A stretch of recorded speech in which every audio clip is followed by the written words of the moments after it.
Prasad from Team Vikasana, RNI, Presidency University. Today, we've been lucky enough to have the opportunity to introduce you guys to Dr. C S Ramesh sir, who I will be interviewing today. Dr. C S Ramesh sir is the head of Research and Innovation Department at Presidency University, and he has been a constant support system to everything that we achieve at Team Vikasana. Without further ado, let's just get right into it. A very good afternoon, sir. Yeah, very good afternoon to one and all, and it's my pleasure to be with you all today. Yes, sir. How are you feeling today, sir? I'm great, and especially to be with students. It's always my pleasure, and but I learn a lot from my students, and it has been part of my life all the time. So very happy to be with you all today. Okay, sir. And also very happy to share my experience and happy moments, the wonderful experience I had with all of you for the past 3 years. I've been working here. Okay. Okay, sir. Let's just get right into the interview, sir. Sure. My first question for you is: initially, before you achieved all of that you have achieved today in your career, what ignited your passion to enter research and innovation department? Look at anybody's life, right? So you have a childhood phase, then you have just into the adulthood, and then the middle age, and then you become more matured, and then you get into the old age, right? So since my childhood, I have been observing a lot of developments happening around me. A lot of things I got excited. Not just excited. I think as a kid, everybody is curious to know, right? For example, about the cars, about the space, about rocketry, science, explorations, and you have the major developments, in automotive sectors and aerospace sectors. Looking at all this, when you as a child, anybody loves to fly at high altitude like a bird or whatever it is. And so at that point of time, you will really not be knowing the technology behind that, right? But as you progress and as you accrue the knowledge, then what is that we have been getting to know is that we are trying to mimic the nature. So that is what we are talking in terms of very high speed jet engines, or all the marvelous things that have happened, technological, I should say, innovations. So that's all because of what you keep, right? So that is where, as I pointed out different stages. So at different stages, a lot of things, as I told, happen. You observe around, and then you start getting passion and interest towards a particular field, right? So maybe at some point of time, you feel, okay, I need to contribute something to the medical field, right? That is what, when you get old, then, right, you feel it's very difficult to walk. Then you look at technologies assisted, it can be walking, it can be vision, right? You are talking about technological assistance. So there comes again, so when you look at the complete spectrum, so you find innovations in all this spectrum, and that's going to have a huge impact on the society. So at the end of the day, so anything that will have a huge impact on the society is what will arouse the curiosity amongst the kids, middle age, all that. So that way, I consider, I'm very lucky that I had a lot of curiosity during my childhood. Then at the later stage, I developed more interest in science and mathematics, right? Especially physics, mathematics.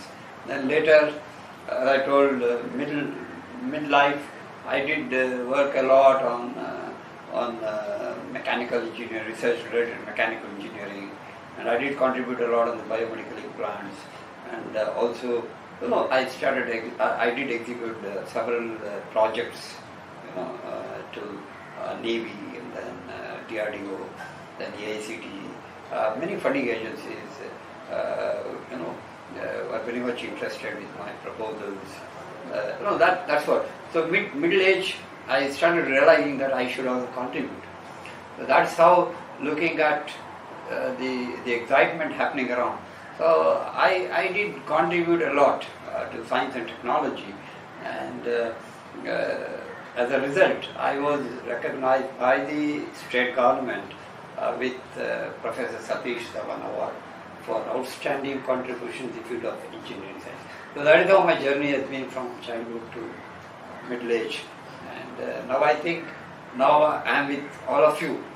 Now that is being reignited in my mind. And that's how I have been able to consistently maintain my research passion. And I hope I will definitely contribute something which will have a huge impact on the society, especially as I was talking about the medical sectors, right? So that's it. Yeah. Yes, sir. Definitely you have had an impact on our lives for sure. So moving on, sir. As we know you, you are Dr. C S Ramesh, you are our mentor and all of that. But on a personal level, how has your work impacted you? Working in R&I. Yeah. Personally, let me tell you. See, actually, although I had several offers abroad and all, I thought I should contribute something to my place of birth, especially state of Karnataka. So in '92 itself, I had a great opportunity at Wisconsin, Milwaukee. But I came back and I had dreams of establishing facilities, what I had seen there. And I'm very happy that I was able to really do much better and create better state-of-art infrastructure at PES Institute, which I was working earlier, prior to joining here. So that way, personally, because what I am trying to tell you is, mostly private universities, what happens here is, you have to generate your own funds. It is unlike the government institution, right? So we need to generate funds. So you need to be always having that passion towards research, and that research leading to innovation, because only when your proposal is innovative, then only you are going to get the fund. So that way, personally, so I always prefer, personally I always prefer a place where there is opportunities for growth. So my message to students also same thing. You create branding for the place where you work. So that's my message to all of you, because that will give you a lot of impetus, as well as I should say a lot of motivation. You need to get self-motivated. So what you are talking about personally I got self-motivated. As I told Professor Rohati, you can Google. So he is my mentor, he is my idol, right? So anytime I want to do something, he will come in front of me. So he is my idol, right? So I always look at him. So as a mentor, and I always try to imitate. So that way, you need to have somebody. Then then you try to walk on the footprints of that innovative leader, whatever. Leader with innovative thoughts. Yes. So the next question is. And other thing I forgot, personally, see what happens here is very personally. When you look at research, you need to focus, you need to balance your personal life as well as your academic and research. So you have one life, you have to enjoy. So 24 hours, work for 18 hours, 6 hours still you have. So at least weekend, you can just enjoy. This is the message for all of you, because You need to enjoy it because it's one life. But you have to work hard because it's highly competitive. Today it's highly competitive. So that's my message. And that's where I have been, my personal growth has been because of this principle. Like you work, at the same time you also take life very in good spirits. That's very important. Because if you want to be a team lead, you need to understand each other, right? So, unless and until you work as a team, you cannot contribute, right? And the nation will not do. That's the message. So right now, you might have experience in your RoboCon. It's a teamwork, right? That's it. So you will always win the race, and you have that coherency and that understanding and the will to succeed. That's very important. So personally, as I told, so at every stage, as I defined earlier, so at every stage you need to have that willpower to succeed. So the level of success, you define and you measure whatever it is. Again, changes from age, from your childhood and your middle age, college days, and then when you get employed and all, right? So it's different. So that is where you need to understand. Okay. Yeah. Yes, sir. So, do you think research and innovation is an integral part of a student's life? Very much. See, today,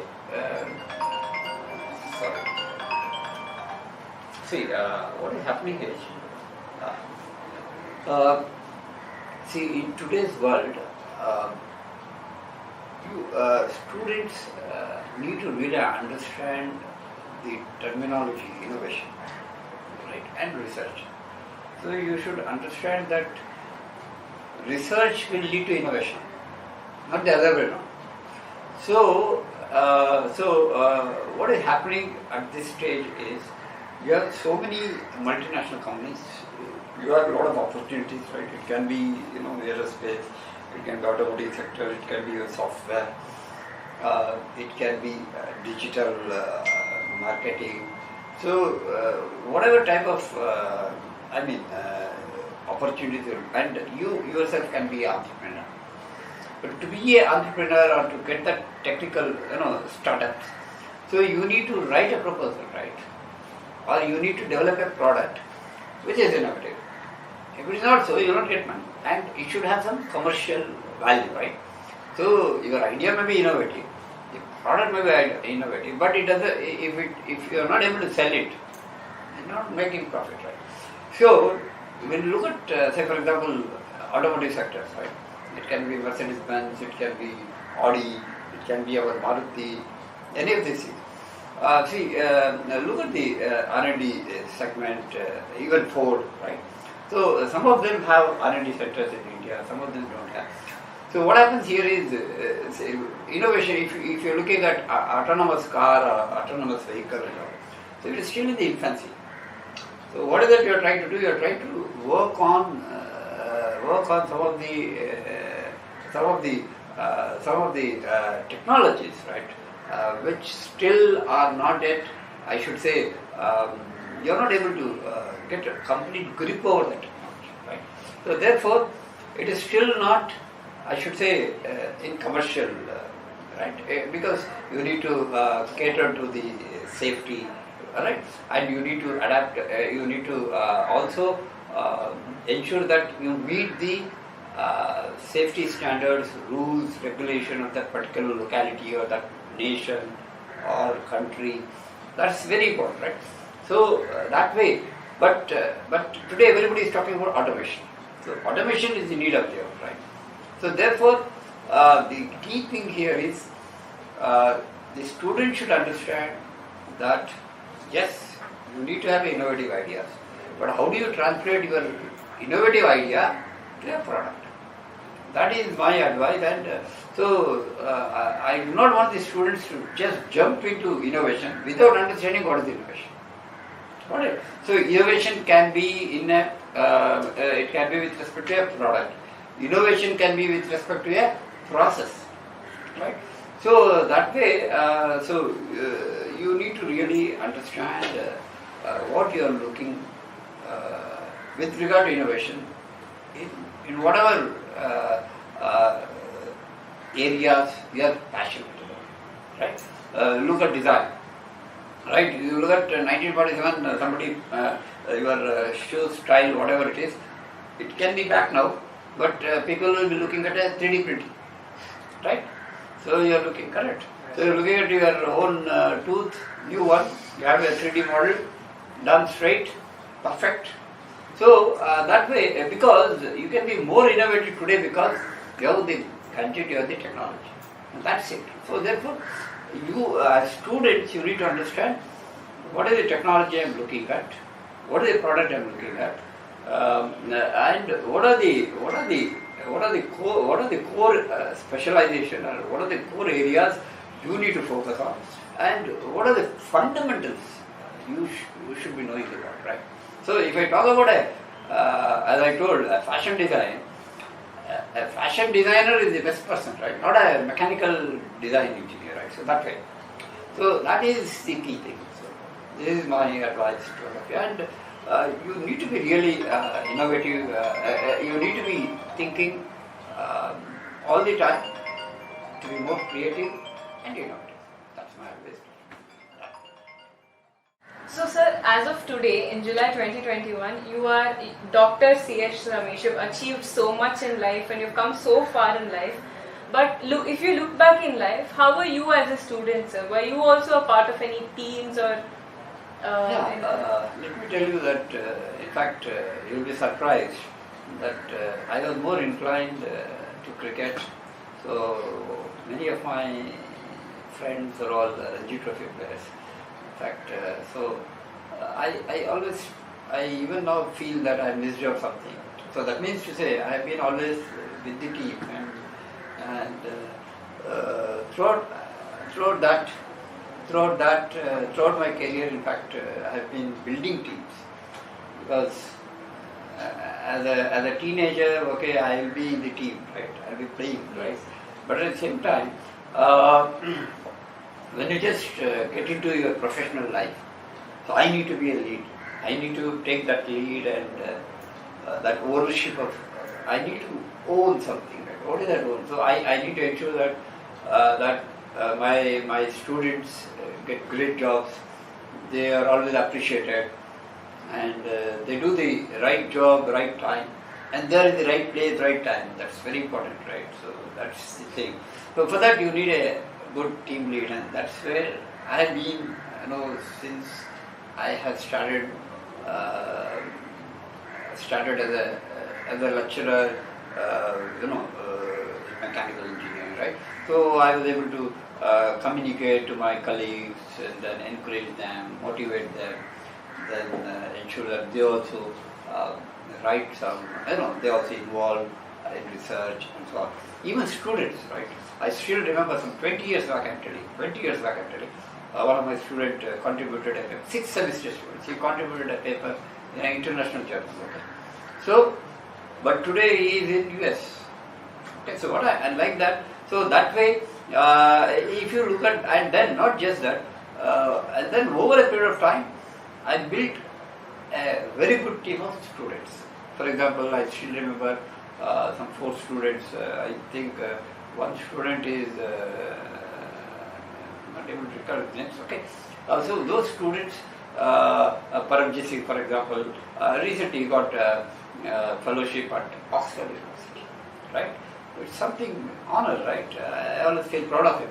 And I also had few students whom I sent as exchange to the University West, Sweden, right? So they spent around 2 months there, and they came back. And the same connect, I'm also trying to see whether I can provide some opportunity to all of you. So that way, I am trying to groom the younger generation, then motivate them to then own the responsibility, right? Their career responsibility. That's how I interact with students. Yes. Right. Probably I think in this university, probably just from the last 1 year or so, I've been involving and interacting with each and every student, and I'm really enjoying every moment. Right? Like, sir, as you mentioned, you have groomed so many teams and so many students, including your time at PES and all of that. Are you still in touch with those students, sir? Very much, very much. I believe that whatever you've done good to this society, right? The students will come back, right? They come back, I believe, in terms of telling me that, sir, for example, I'm heading the lab, so I'm an assistant professor in good university, or somebody says I've got great publications, somebody says my project is outstanding at JET, and you have given some input. And I still remember one of my PhD students got the Prime Minister Award. Okay, Dr. Tengli, right? I think we had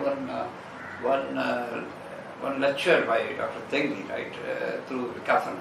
So he is my student. In fact, he got the Prime Minister Award, right? So what I am trying to tell you here is, so I hear a lot of good things, a lot of developments in terms of their involvement again in grooming the students, and then building new teams. That's what I'm happy with, right? I want that to happen. So I want this to be what I should say. It should spread out, right? And I call it as what you call sort of a it should happen again and again, over and over, and that is how you build good teams, great teams, and you get recognized. That's it, right? So you should never, according to me, never go after recognition. Recognition will come to you when you deserve, and that can happen when you build good teams. That's where I enjoy doing that. Yes, sir. On that note, we'd love to end this interview, sir. It's been a pleasure being mentored by a man of such high caliber, sir. So we are very grateful to you at Vikasana, sir. So thank you so much for this opportunity. Thank you very much. Thank you one and all the very best. May God bless each one of you. And I hope we will all get back again with a lot of sweet memories, right? And wish you all a flying professional career and a great life, always smiling. And we'll all meet again. Catch you. Thank you, sir.